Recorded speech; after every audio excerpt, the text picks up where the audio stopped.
அனைவருக்கும் வணக்கம். என் பெயர் லேகா ஸ்ரீஹரிணி. நான் 4ஆம் வகுப்பு படித்து வருகிறேன். திருக்குறளும் விளக்கமும் கூற வந்துள்ளேன். அதிகாரம் 2, வான் சிறப்பு. குறள் 9. தானம் தவம் இரண்டும் தங்கா வியனுலகம் வானம் வழங்காது எனின். தானம் தவம் இரண்டும் தங்கா வியனுலகம் வானம் வழங்காது எனின். மழை பெய்யாவிட்டால் இப்பரந்த உலகில் மக்கள் செய்யும் தானமும் தவமும் நடைபெறாது. மழை பெய்யாவிட்டால் இப்பரந்த உலகில் மக்கள் செய்யும் தானமும் தவமும் நடைபெறாது.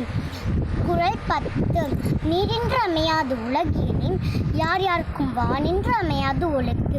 நீரின்று அமையாது உலகியனின் யார் யார்க்கும் வானின்று அமையாது ஒழுக்கு. எத்தகைய மேம்பட்டவருக்கும் தண்ணீர் இல்லாமல் உலகியல் அமையாது. அந்த தண்ணீரும் வானம் வழங்காமல் வராது. எத்தகைய மேம்பட்டவருக்கும் தண்ணீர் இல்லாமல் உலகியல் அமையாது. அந்த தண்ணீரும் வானம் வழங்காமல் வராது. நன்றி.